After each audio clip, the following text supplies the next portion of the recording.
anticipation of preparing the divisional chart slides for the next weekend of astrology studies, I thought I would share the great example of Marie-France Pissier. And this is a great example to demonstrate you how the divisional charts are making everything easier and how great tool they are. So people who are switching to Vedic astrology from the Western tradition, they are mainly doing that because of the Vargas of this divisional charts and because of the dasha, which is a timing system, which planet is working in a particular period of time. So the divisional chart is like taking the house into the zoom, so seeing exactly what's going on. We know that the fourth house is about the mother and also the property and also our mind.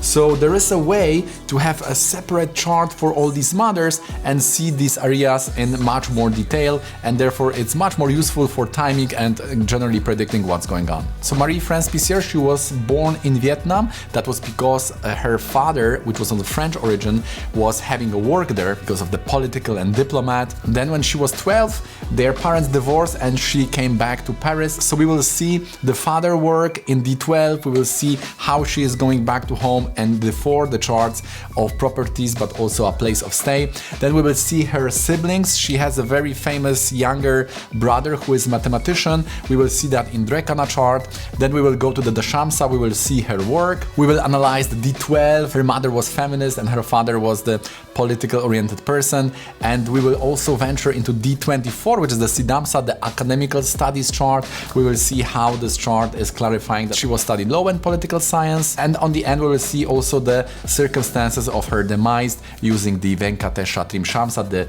D30 chart variation. So if you are interested how the divisional chart or Vargas are working in Vedic astrology, then this video is definitely for you. If you are brand new here, my name is rgendarz and this channel is all about Vedic astrology in the tradition of Shirachunananda with the analytical research and example-based approach. So now let's dive right into the video.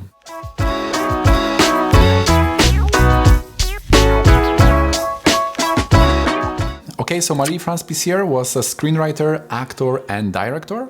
So for such art-related jobs, we already said in the last video also that Mercury-Venus is the yoga to check. And we see this yoga exists in her 8th house, and this is connected to the 10th house from Lagna and 10th house from the moon, which is more important. So definitely there is connection of this Rajas yoga to her career life. So this justifies her type of work. The bonus point would be that Aruda Lagna would be in the Scorpio, and this Mercury-Venus is aspecting also the Aruda Lagna, so this also shows that she is also working in the sector related to entertainment.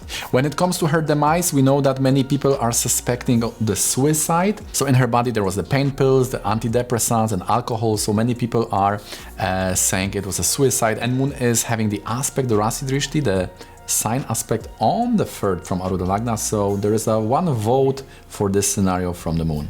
This happened in Rahu Saturn Dasha, and we see that Lagna Lord is Mercury in the 8th house, which is not good for when it comes to stability. Also, this is the 10th Lord in the 8th house, and the dispositor would be the Mars, and Mars is with the Saturn, and it has happened in Rahu Saturn, so it was dispositor of Lagna Lord, and the Saturn is also the 12th Lord in the Navamsa chart. Okay, so let's go straight to the divisional chart. The first one would be the Parashara Drekana, and here we have Virgo ascendant.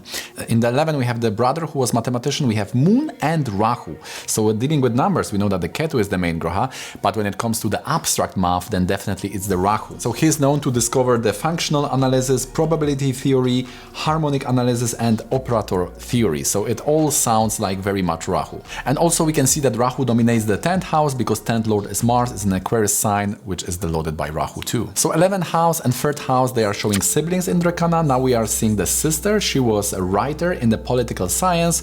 So we are seeing the Scorpio here, and the 10th house from the Scorpio would be the Mercury and Venus in Leo. So Mercury would give that writing, and Leo of course is anything related to governance, to politics and so on. So we see that the Parashara Drekana in a nice way reflects the reality. Now D4, Chaturtamsha, this is about properties. So when person is getting a new home, the Lagna and 4th house, when moving abroad, then the Badaka, 9th house and 12th house are usually activated. So in this chart, it was in Ketu Vimshotri, and we can also use the Utpana Vimshotri, which was Mars and Venus. In the Atmakaraka Vimshotri, it was Saturn, Venus. So we have either Ketu or Venus when it comes to Antardasha.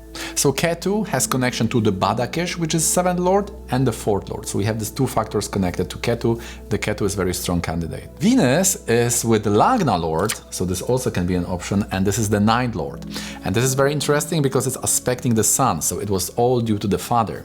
So we see that in both dashas are nicely showing these two factors for finding a new home and also going abroad. So moving to Paris in this case. So when you want to learn more about the divisional charts, I'm really recommending Varga chakra. This is quite basic but very informative when it comes to understanding the divisional charts. So here we have Sanjay Rath and his students writing about the particular Varga charts, like D4, D7, D9, D10, and so on. So D7 is the Saptamsa chart. This is about our children, grandchildren, and here the notes will show how many children you have from the particular marriages. So there is also a way to see that. And for Aries Lagna, we see that the 5th house will show the first child, and then we have Ketu, which is that border. So this means that from her first marriage, she is having one child. Now going to the Dashamsa, we have this yoga for art, Mercury, Venus in the Leo again. The Leo can also shows the light, like cinema, theater, because this is also about the scene, also about photography. So in places where we have the scene, someone could say 3rd house, it's writing, so it fits. I would, however, move the Lagna here to Cancer. So I would move the time 4 minutes forward to have this in the 2nd house, because I want to have this in Artha Kona, in 2nd, 6th or 10th house in the Dashamsa. These are the houses of work. So the degree will be after 6 degrees. We are moving the time forward 4 minutes. Now in D12, this will automatically go to Scorpio. We have 9th house, moon, so that is showing the person who is a public person, and this is also a Badaka, which is showing somewhere abroad. And the 6th house is Ketu, and in the martial sign, so this is about the politics, about the leadership, army, and so on. So this is also nicely shows someone who is in that leadership position. And mother was into the feminism, so we have the sun in 4th, which is person who is interested in politics, and we have 10th from this, which is the Lagna Mars with the Jupiter, so person who is working with the values, and this is in Taurus, which has to do with Venusian mother. So this is also D12. I'm satisfied with that. Now we have the D24 chart, and we have this Trikona Yoga. Normally the 9th house is showing the bachelors, the 2nd house is about the masters. So for low 2nd lord, Jupiter is showing the law nicely. It is very easy. In the 9th house, we have that Moon and Mercury. So Moon can bring the social issues again, the politics, but more from the perspective of people. So it can give studies like anthropology, like the culture related. It can also give psychology. It can give anything related to health, especially with Mercury is touching like here. So I would say that the real low was in the 9th house. However, some are also saying that the Mars can also show the low. So we have this Mars, Jupiter dominating this Trikona in Siddhamsha, so definitely I'm also satisfied with D24 rectification. Now we have 2 options for Trimshamsa, and this is Aquarius or Pisces. I cannot share here everything, but based on some more advanced rules, I'm deciding for Pisces to explain her demise timing. And if we use the Vimshotri Dasha, then it was in the Rahu Saturn. So Saturn is related to the 12th house, and this is with the moon in Cancer. So we know that she was found in the swimming pool, which is the connection to that Cancer, to that moon. And also when we talk about suicide and drugs or alcohol, then we have the Saturn and moon connection. So it's definitely there. So this timing and also description of the circumstances of demise is also correctly shown by this chart.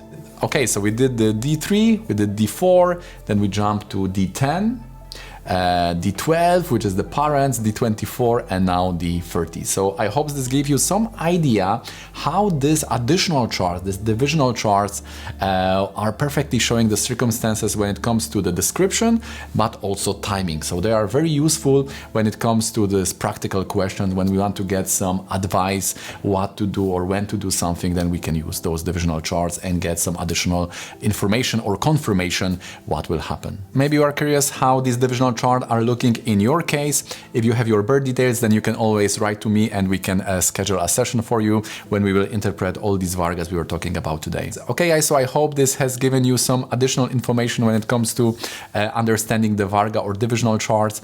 If you do, then please make me a favor, click the thumbs up. It helps me with the YouTube algorithm to make my video more visible on this platform. Also, if you like to get notification about the upcoming videos about the Vedic astrology we are publishing once or twice a week, then please click subscribe with the bell notification on, and see you in the next one.